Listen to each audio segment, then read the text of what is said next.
Impala Canada assures Lactazil employees that the mine won't be abruptly shut down. Good evening and thank you for joining us. Officials with Impala Canada are offering assurances to employees at the Lactazil Palladium mine about the near-term future of the operation. Last week, Impala CEO Tim Hill visited the mine site to address some staff members' fears about a potential shutdown in the coming months.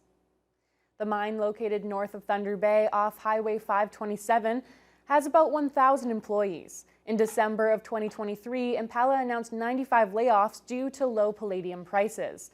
There's been speculation among staff that the mine's predicted lifespan until 2032 could be reduced significantly. In an email to employees after the meeting last week, Hill thanked the workers for their dedication in keeping production costs low. He insists Impala Canada isn't in financial distress. There are no immediate layoffs planned, and the operation won't be abruptly shut down. He adds the company's 2026 business plan will be finalized in June, and any change to the life of the mine will be communicated to the workforce and the union well in advance of the end of production at LDLI. A 25-year-old is dead following a snowmobile crash on a trail system in Ignace over the weekend. Emergency crews responded to the single-vehicle collision just after midnight on Saturday morning, and the victim was pronounced dead at the scene. Their name hasn't been released. Ontario Provincial Police continue to investigate. Anyone with information about the crash is asked to call OPP or Crime Stoppers. As the temperatures rise, construction on the $1.2 billion Waasigan transmission line is starting to gear up. Hydro One officials provided an update on Phase 1 of the project today. They also announced a community consultation event in Dryden later this month regarding Phase 2. Justin Hardy has the story. The 365-kilometer-long Waasigan transmission line project will run from the Lakehead Transmission Station in Shunya to Atikokan, with Phase 2 then running from Atikokan to Dryden. The groundbreaking ceremony was held in Shunya in November. Construction work is now fully underway, as seen in these photos taken near Sapaway in the Atikokan area. The project is creating up to 400 jobs, and Phase 1 is expected to take over a year to complete. Hydro One's VP of Strategic Projects and Partnerships, Sunny Karanakran, says everything's been going along smoothly. Well, we started construction in December of 2024. There's activities such as establishment of the right-of-way, so a bit of clearing of trees and forest to make way for the transmission line, and some initial access roads and foundation work that's commenced on that first section of line. Those activities will continue on, and we're looking forward to deploying that on Phase 2. As the next phase of the project approaches, Hydro One is holding an open house in Dryden to provide residents with information and allow them to raise any concerns they may have. Hydro One held similar events in the time leading up to the start of the project. Karen Akron says these events are crucial for keeping a healthy relationship with the communities connected by the line. We've had a lot of positive feedback and engagement with the public so far on this project, and we've certainly taken that feedback to heart and into consideration in the development of our construction management plans that we use to execute upon this works. So this gives us another touch point and opportunity to meet again with the public and to have them review the actual works that we've got planned in the short to medium term. Construction of the entire line is planned to be completed in 2027. Justin Hardy, TBT News. Thunder Bay City Council members will get their latest look at a proposal to restructure council and the current ward system as the city's composition committee presents its final report at tonight's meeting. The committee's recommendation is to reduce council from 13 members to 11, with a mayor, 2 at-large councillors, and 4 new, larger wards with 2 councillors apiece. Council will have a month to review the report before the committee comes back for a final decision. If approved, city administration will have a short window to draw up a bylaw for council to ratify. Newly re-elected Premier Doug Ford spoke publicly today for the first time since election night. Ford spoke at the Prospectors and Developers Association of Canada annual convention in Toronto about protecting the mining industry and all of Ontario against Donald Trump's looming tariffs. CTV's Siobhan Morris reports. On the eve of U.S. tariffs hitting Ontario, the newly re-elected premier has a warning for Donald Trump. I'm a different type of cat. I'll fight tooth and nail. I'm not going to roll over and get annihilated. I'll fight right to the death. Not that there's going to be any deaths. Speaking at a mining conference, Doug Ford repeating a determination to retaliate. Including cut off their energy, with a smile on my face. Tariffs would mean the end of American-made booze at the LCBO. It would come off the shelves at the liquor retailer. We purchase over $1 billion of alcohol, 3,600 products, 35 states. It's going to hit them. Bidding on work in Ontario would be closed to American firms. A contract with Trump's right-hand man Elon Musk's company Starlink to provide high-speed internet to Northern Ontario canceled. Not that $100 million makes a difference for them, but it's principle. Ford's encouraging retailers to mark made-in-Canada products clearly to make life easier for shoppers, and demanding Ottawa get on board with expediting mining projects. We need to move. This is survival mode. Fresh off his campaign win, Ford insists his early election gamble paid off, even though Progressive Conservatives finished with fewer seats than last time. He points to another bump in people casting ballots for his party. 239,000 more votes. We have a stronger mandate than we've ever had before. In the effort to open dialogue with the opposition on fighting tariffs, Ford says he's reached out to NDP leader Marit Stiles. He plans to talk to Green leader Mike Schreiner. I haven't heard anything from Bonnie Crombie. She wasn't too kind on election night. A sign the bitterness of the campaign hasn't subsided just yet. That was CTV's Siobhan Morris reporting. FedNor Minister Patty Hajdu was also at PDAC today. She joined other Northern Ontario politicians and industry leaders to open a FedNor-funded pavilion at the annual convention in Toronto. The Northern Ontario Mining Showcase provides a platform for regional mining and supply companies to show what they can offer to global industry leaders. This was the 11th year for the showcase at PDAC, featuring 112 Northern Ontario businesses that highlight the region's mining expertise and investment opportunities. Since it launched in 2015, the pavilion has nearly tripled in size, becoming the largest at the conference. According to Hajdu's staff at FedNor, it's helped participants create over 900 jobs and generate more than $100 million in additional sales. Cinema 5 Skate Park has partnered with two programs at Confederation College to make skateboarding more accessible. Students recently tested some prototype adaptive devices designed to support those with mobility challenges. Jonathan Wilson has the details. These four Confederation College students from the Aerospace Manufacturing Engineering Technology program were recently at Cinema 5 Skate Park to test the strength of their prototype adaptive devices. Our students were making a device that's meant to hold a crutch onto a skateboard to help people who want to skateboard who have limited leg mobility or mobility issues with their legs, so they can use the crutches to support them and still be able to utilize the skateboards. College professor Chris Van Bargen says it's all the result of a partnership between the indoor skate park and the college's aerospace manufacturing and developmental service worker programs. DSW program coordinator Julie Zadep says her students have been running various accessibility projects at the skate park to support those with different mobility, intellectual, and cognitive needs.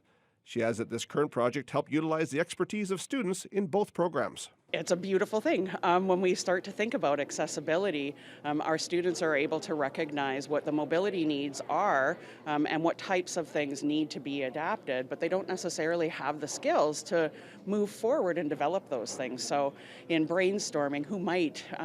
Chris reached out at one point when we did a presentation last year about our skate project and said he might be really interested in looking at that. Cinema 5 Skate Park Executive Director Vanessa Bowles says it was an amazing experience to work with the two different college programs. By them coming together, they're able to support more youth, get more kids skateboarding, but also help with mobility issues and come up with different ideas. I think for the DSW program, it gives them a really great opportunity to learn from the aerospace program, that if they're ever struggling with adapting equipment or anything in the future, they have a program that they can go to that might have the answers for them or be able to manufacture for them. Jonathan Wilson, TBT News. Evoke Salon hosted a fundraising gala last night to support the Faye Peterson House, which provides safe shelter, crisis services, and essential support to abuse survivors. All funds raised from the Hold Her Hand Gala will go directly to the Faye Peterson Expansion Project, which will enhance the organization's ability to house, feed, and support survivors and their children. Gala coordinator Amanda Benincaza says the cause is an important one for her to support. It came to my attention that they are in need of expanding housing and shelter for women. And given the fact that Thunder Bay does have twice the provincial average of intimate partner violence incidents and 1.5 the national average, I thought it was a very important foundation to get behind and help support. Violin player, and then we have a fashion show from Look Boutique. We also have performances from some dancers and singing from Nancy Freeborn. The evening's Parisian theme symbolizes love and resilience, a reflection of the courage survivors show as they rebuild their lives. City crews were busy today trying to repair a traffic light pole that was knocked over by a vehicle around 9:30 this morning at the corner of Arthur and Vickers Streets. City police say the small car left the roadway, crossed over the sidewalk, and struck the pole, causing it to fall. The young male driver appeared to escape injuries. Police haven't yet released details about what exactly caused the crash or what charges were laid.